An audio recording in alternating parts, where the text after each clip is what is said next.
atteints du coronavirus. Je vous propose maintenant de nous pencher sur le cas d'un pays qui, lui, est en train de sortir de cette épidémie. En Corée du Sud, le nombre de contaminations a drastiquement chuté. Le 29 février dernier, 909 cas supplémentaires ont été enregistrés. Seuls 98 hier. La stratégie choisie par le gouvernement est très différente de la nôtre, avec campagne massive de tests et publication des données personnelles des malades. Reportage de nos envoyés spéciaux Constantin Simon et Yerine Park. Un prélèvement dans la bouche, un autre dans la narine.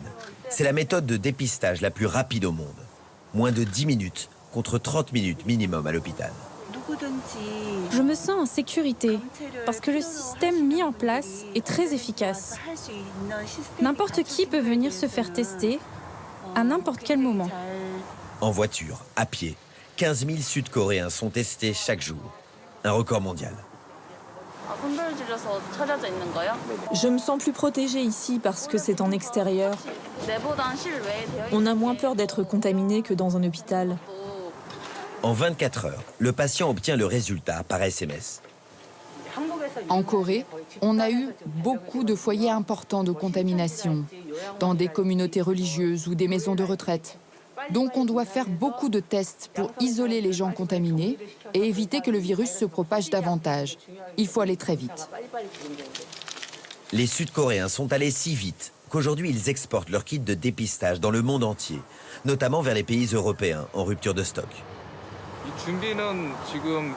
Dès que ma société a entendu parler d'un premier cas de virus en Chine, nous avons tout de suite lancé la production de kits. Et nous avons pu réagir très rapidement à la pandémie. La Corée du Sud a le plus bas taux de mortalité parmi les nations touchées par le virus. 3 fois moins qu'en France, 8 fois moins qu'en Italie. Et dans les rues de Séoul, la vie n'a quasiment pas changé. L'autre clé du succès coréen, un partage total de l'information sur les malades. Et tant pis pour leur vie privée. Ces deux expatriés consultent quotidiennement le site Coronamap. Il permet de suivre en temps réel les déplacements des contaminés. En rouge, les malades depuis moins de 24 heures. En jaune, de 24 heures à 4 jours. En vert, jusqu'à 9 jours. Et là, on peut voir qu'il y a eu des personnes infectées pas très loin. Donc ça, c'est une pharmacie, donc ils ont été à la pharmacie.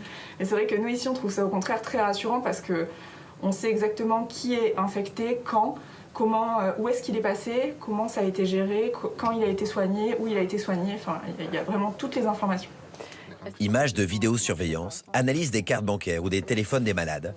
S'ils refusent de partager ces informations, ils encourent jusqu'à 2 ans de prison. Un système étonnant pour une démocratie, mais qui suscite peu de critiques. Et pour être honnête, je pensais que c'était un petit peu trop au début.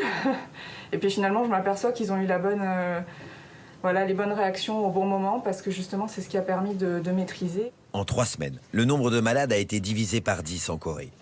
Et ces expatriés n'ont plus aucune envie de revenir en France.